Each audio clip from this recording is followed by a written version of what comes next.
Aquesta és una càpsula sobre Caterina Albert i no sobre Víctor Català. És una càpsula que mirarem de fer una mica de mirada, una mica de zoom, una mica de mapa del que és una faceta poc coneguda o quasi desconeguda de la producció de Caterina Albert, i és la seva producció plàstica, la seva obra en dibuix, en pintura i en escultura. No s'ha estudiat detingudament, ni se n'ha ofert una exposició monogràfica, retrospectiva, com seria desitjable, perquè miraré de transmetre la idea que va ser una obra, no va ser anecdotària, ni va ser atzarosa, ni resultat de cap desig ni caprici puntual, sinó que va ser una producció perllongada en el temps, una producció de més de 20 anys. Els primers dibuixos que tenim de Caterina Albert són uns dibuixos de nena, els que ens han arribat de 7 anys, i fontem que aquests no els incorporem, però si agafem una producció des dels 15 o 16 anys fins als 35 anys, que va produir continuadament obra plàstica, doncs això ens donen més de 20 anys, des de l'any 1885 al 1904. És una producció variada en temàtica i en gèneres, i en formats i en estils, cosa que també és significatiu, a part de la insistència en els anys, doncs tota aquesta persistència i aquesta varietat. Caterina Albert va produir molt dibuix, menys pintura i menys escultura, però són els 3 gèneres que va practicar. Sembla que disfrutava molt el dibuix del natural i sobretot la figura humana, amb aquest punt d'espontaneïtat, de prendre punts. També va dibuixar paisatge, també va pintar paisatge, però potser li interessava menys. Però en tot cas trobem de dibuix, en trobem el carbonet, el pastell, amb sanguina, amb diferents tècniques, i de pintura sobretot a l'oli i d'escultura sobretot terracota, és fang cuit, no? Per tant, fixem-nos, i ella pinta figura humana, dibuixa figura humana, paisatge, natura morta,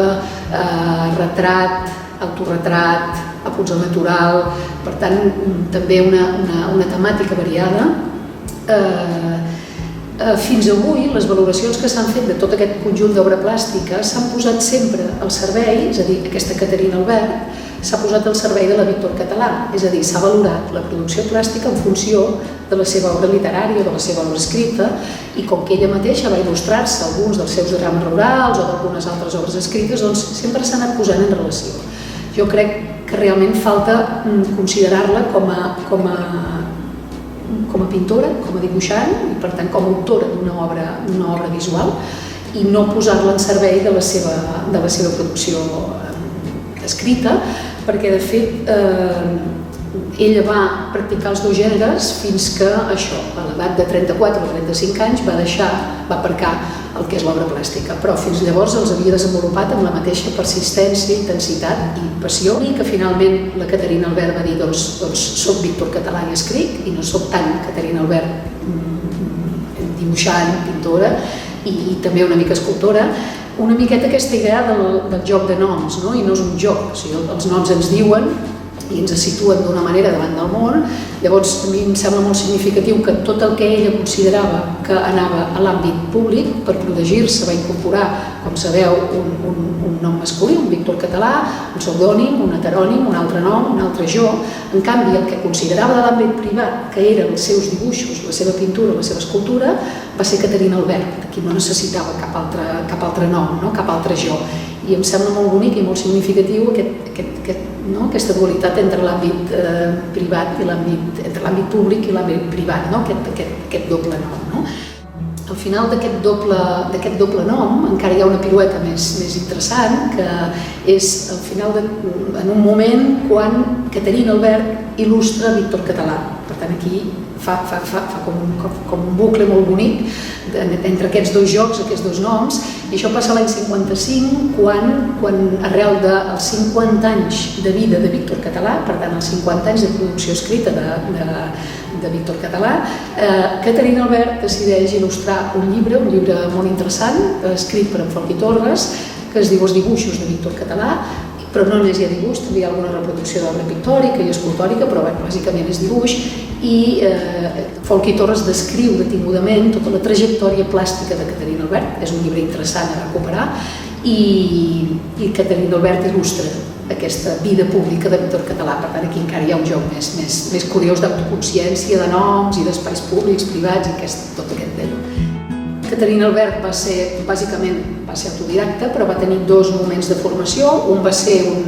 un pintor acadèmic, que el seu pare, Lluís Albert, quan va veure que la seva filla persistia en això del dibuix i la pintura, el va contractar perquè vingués a l'Escala, al domicili particular, i durant quasi 2 anys, l'any 1883 i 1884, li va fer classes. Es deia Félix Antonio Alarcón, i aquí sí que, si seguíssim en detall, veuríem que ella realment va incorporar, va descobrir l'oli, llavors sobretot havia fet dibuix, va donar una qualitat més pictòrica al seu dibuix, va millorar la composició, tot aquell ja era bona composant, i va entrar, o sigui, li va donar qualitat al dibuix i a la pintura, o sigui, va aprendre. Aquest va ser un primer moment, tot i que ella s'avorria perquè aquest senyor era més acadèmic i a ella li agradava més alguna cosa més propera a les emocions i no tant a la forma. I un altre moment va ser anys més tard, quan ella s'està a Barcelona, a casa de la família Sitjà, aquests amics de la família Albert, i ella de motu propi s'apunta a classes d'un escultor, també acadèmic, de Josep Carcassó, i crec que no hi va anar més d'un parell d'anys, i allà fa proves, fa provatura, perquè sobretot és provatura en el món de l'escultura. Un altre lloc d'on veu, amb B baixa i amb B alta, perquè acostumen a anar junts, és de tot el món de les revistes, del modernisme, de les exposicions que veia a Barcelona. Aquí aprèn de Rossinyol, aprèn de Casas, i aquí sí que viu i respira el que es vivia en aquells anys, la modernitat d'aquest moment, i tiba de molts, té quadres que tiren una mica cap a l'impressionisme, algun dibuix que tira una mica cap a l'expressionisme, té molts dibuixos amb línies absolutament sinuoses, amb un punt misteriós, que tiben clarament, van cap al simbolisme. Llavors tot aquest eclecticisme, tota aquesta barreja de llenguatges i mirar cap a tot arreu i provar-ho tot és també alguna cosa propera i molt familiar al modernisme. Només hem seleccionat 3 o 4 obres per fer un tast. Un és un paisatge, el Padró de l'Escala. A Caterina Albert no li interessava massa el paisatge, li interessava més la figura humana, però aquí sí que és un quadre molt significatiu, és un oli sobre tela, i és significatiu aquest esforç de geometrització que fa, que no és habitual en aquest moment, i no és un quadre cubista, està clar, però sí que s'hi apropa. No està datat, però ha de ser, calculo jo, no ha d'arribar al 1900 o l'any 1900. Aquest seria un, amb molt bona composició, amb bona llum i amb un joc cromàtic també molt interessant. Un altre és el retrat del pare mort, don Lluís Albert de cos present, que des de l'any 1990 el va pintar una noia de 21 anys, tenia 21 anys quan va morir el pare,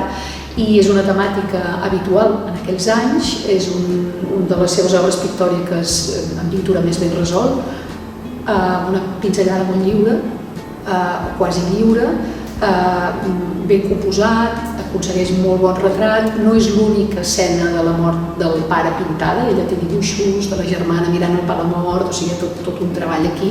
més extens, però aquest és un quadre molt aconseguit.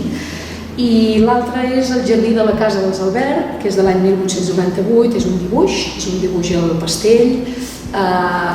que mira cap als jardins de Rossinyol, aquí sí que mira clarament cap aquí. Caterina Albert té algunes pintures i forces dibuixos del jardí de casa dels Albert, i aquest també és molt ben composat. Era molt singular com agafava les perspectives, aquesta no és de les que més, però també té un interès, i també està ben composat, i té una profunditat, i juga bé amb els colors, vull dir que també denota aquí una qualitat pictòrica. I havíem també seleccionat el retrat de la mare, de Doña Dolors Paradís, del 1891, que és un dibuix al carbonet. Té una qualitat molt pictòrica, els plecs de la cara tenen molta textura, estan molt aconseguits, i això no és fàcil, i l'expressió també. I per mostrar més aquesta seva passió pel dibuix, que de fet és el que més li agradava, més que la pintura, doncs hem seleccionat també l'estudi d'una amiga. Aquest estudi d'una amiga, que no està datat, és un dibuix al carbonet. És molt interessant, molt, primer per la temàtica, després per la singularitat en aquest moment de dibuixar una amiga, la nuesa d'una amiga, que és una cosa diferent, i per tot aquest punt més simbolista que té, de clar i fosc, de moviment de línies, aquesta cosa més sinuosa, que també és interessant i que enllaça doncs, amb els dibuixos que ella mateixa, que Caterina Albert va fer dels drames rurals de Víctor Català, no? Amb aquest anar i venir d'un jo a l'altre i de la pintura a l'escriptura. I finalment, per acabar, volia seleccionar 3 escenes, com 3 moments pintats, que tenen a veure amb la idea de la cambra pròpia. Això és molt significatiu també, i aquí volia posar-ho en valor. La Caterina Albert, l'any 1905, en un text molt breu, que es va titular Mon niu, el meu niu, s'avança quasi 25 anys a l'assaig de la cambra pròpia de la Virginia Woolf, que és de l'any 1929, i ella parla de Mon niu, que és la seva petita cambra pròpia que va aconseguir a les golfes de casa, que ara ho veurem en un dels dibuixos, i declara la necessitat que una dona pugui crear de disposar d'un espai propi. Ella no parla d'una cambra pròpia, parla de Mon niu, sota el teulat com les orenetes,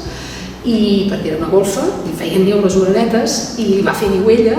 i parla també de la necessitat de disposar d'una renda pròpia. La Woolf parla de guinees i la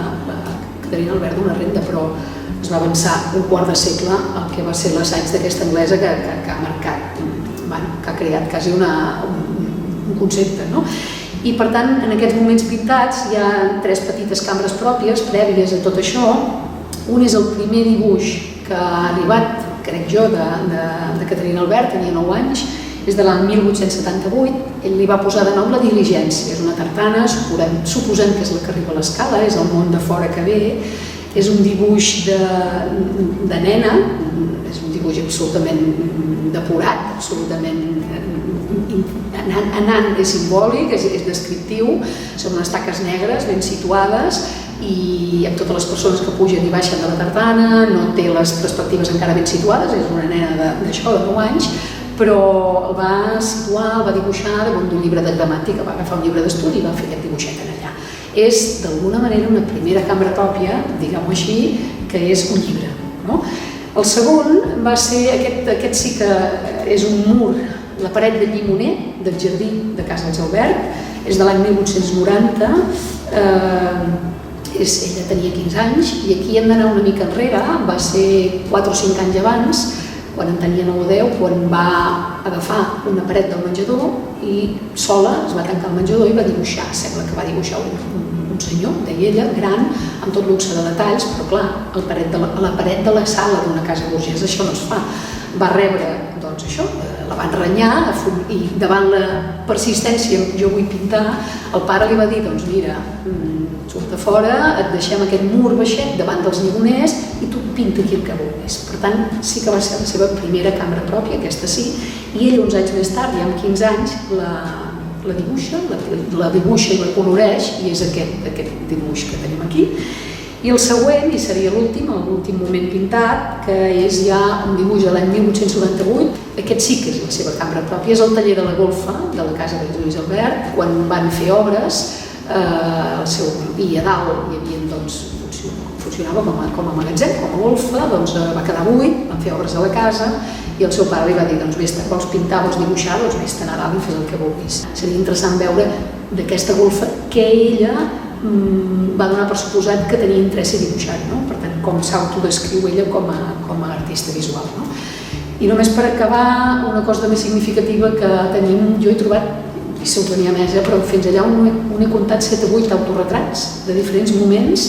Autoretratar-se no és fàcil i fer-ho 7 i 8 i 9 vegades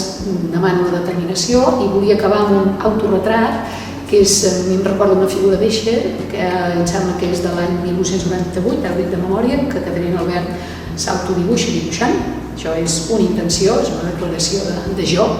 I després, quan ella va ser gran, als 90 anys, va agafar aquest dibuix, el va reproduir en una cartolina